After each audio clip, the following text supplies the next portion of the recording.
It's that time of year again where the thrills, chills, and shrills come out to play, and what better way than to celebrate with a whole bunch of adrenaline pumping, psychologically scarring, jump scaring games. Here are 13 unlucky games you should play for Halloween 2021. A lighthearted entry than the rest of this list, Costume Quest 2 continues the adventures of twins Ren and Reynold. This time they're traveling through time to stop the evil dentist Dr. Oral White from destroying Halloween. If you aren't good at turn-based RPGs, this game is the perfect place to start, and is very easy to navigate. Wearing different costumes will turn into power creatures, each with their own abilities. When you're not in battle, you'll guide a group of kids through each neighborhood, completing quests and collecting candy by knocking on doors. But beware, behind that door may be your next battle. It all starts when the mining spaceship Ishimura goes silent and a crew of 3 is sent to investigate. The illegal mining of an alien marker monolith has caused paranoia among the crew and transformed them into horrendous creatures. In order to survive the ordeal and get behind the truth of the situation, silent protagonist and engineer Isaac Clarke must navigate slender corridors where danger may or may not lurk around every corner. Using various weapons, you'll be slicing and dicing limbs off enemies in order to truly put them down, but beware of your ammo consumption or you'll be screwed. Plus, it's the perfect time to play or replay the original classic before a from the ground up remake arrives in 2022. An early PlayStation 3 game that's also available on PlayStation Now, Siren Blood Curse is a reimagining of the first Siren game on the PlayStation 2. A cast of interconnected characters find themselves caught in unnatural, supernatural forces in a remote Japanese village. The story spans 12 episodes of parallel and intersecting stories for each character. You can only carry one weapon at a time, and often stealth is needed, but in certain circumstances you need to brace doors to prevent enemies from entering. A ton of unlockables like videos, audio recordings, and documents add more to the story. You'd need to play this much overlooked horror gem. During his time controlled by Microsoft, Alan Wake's fate ended up in the darkness that's after him throughout the game, but much like using the light to defend yourself from the horrors that want to kill Alan throughout his quest to save his wife from the clutches of darkness, Alan Wake has finally appeared on the PlayStation consoles with Alan Wake Remastered. It's the perfect time to experience this psychological thriller where fiction becomes reality, and Alan's forced to decipher his own work to figure out his future. Light is your friend, and without it, you're dead. Enemies need to be lit with a flashlight, flares, or flash grenades to take them down with a select number of guns. With a recent appearance in Control's DLC story, discover how Alan Wake got wrapped up in the world, and fingers crossed that we'll finally get a well-deserved sequel.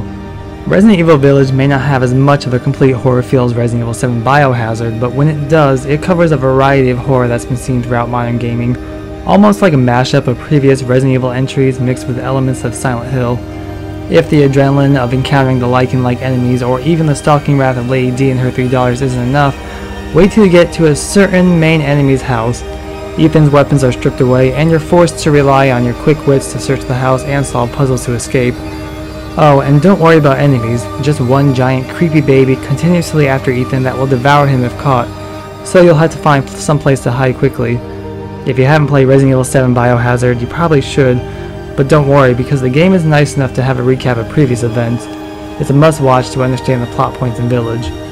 There's no better time to catch up on Resident Evil's origins than with 2019's Resident Evil 2 Remake. Really more of a reimagining than a remake, Resident Evil 2 is sure to give you some adrenaline pumping good scares. Without the option of dodging or rolling out of the way, you'll be forced to plan your attack. If you have a grenade or a knife, are you willing to risk using it to escape from the zombie's clutches, or will you get bit? Like any classic Resident Evil game, you'll be going back and forth trying to find the correct item needed to proceed. Of course, we can't forget Mr. X, whose lingering presence will have you continuously be on the move, or you'll end up wasting bullets and time trying to escape him. With 2 storylines to play in either order, the game offers multiple playthroughs for the full experience on Raccoon City's downfall. The Alien films may be about Ellen Ripley on the big screen, but Alien Isolation is all about her daughter's search for her long missing mother. In a like mother like daughter scenario, Amanda Ripley finds herself aboard a spacecraft with an alien on the loose. With an advanced AI mechanic, the alien could be anywhere, and that's where the danger lies. One wrong step, even if everything is done perfectly, and death awaits you. Ammo consumption is key, and quick thinking. Not only does the alien await you, but other dangerous survivors and psychotic androids. If you make it through this one alive, congratulations, because you'll die a lot. It's not Left 4 Dead 3, but Back 4 Blood has what it takes to be a spiritual successor to the former, including the original developers. Pick from one of 8 characters and experience a full-fledged co-op story mode, or duke it out in 8-player PvP mode. A unique card-based system can help the group, but an AI director holds its own card that can hinder the progress of the group. Beware though, there's a huge spike when going up in difficulty, more than one would expect, so if you're a group of friends where one player isn't the best, you may find yourself having a hard time slaying the Ridden. Don't be fooled by its outdated graphics. Slender: The Arrival is a game I could barely play, and to this day, I don't think I could ever pick it up again. I couldn't make it through the woods and had to have a friend finish the game as I watched. With that controller in my hand, every time the screen starts to static and I end up running the wrong way, it's game over for me and the Slenderman lights up my screen. You're defenseless in your pursuit of exploring different areas to complete different objectives. With this helplessness, it adds panic to the game. Anywhere could be dangerous, and maybe you'll have more courage than I did. Strange Brigade is an excellent co-op experience. Travel through Egypt to stop supernatural forces and collect treasure. The story is light and simple with a basic evil has escaped and you must stop it kind of plot. The amount of detail in each large level is top quality, and exploration and puzzle solving is aplenty to discover hidden treasures and collectibles to help gain abilities and upgrade weapons. A variety of characters each have their own special abilities that come in handy during large horde fights. Strange Brigade is better with friends, but is also perfectly functional to play by oneself without sacrificing the experience. Murder mysteries are common. A detective comes in and attempts to piece together the events of the story up to that point, but what if you had the chance to solve your own murder? Set in Salem, Massachusetts, murdered sole suspect sees police detective Ronan killed by a serial killer known as the Bell Killer. Now a ghost, he's informed by his deceased wife that to cross over and be with her, he must figure out what happened and gain closure. The game won't be everyone's cup of tea since the game isn't action heavy, and you'll mostly be exploring, collecting items, and using unique ghost abilities. Just exploring this version of Salem is an experience itself. Now that he's dead, Ronan sees the town differently.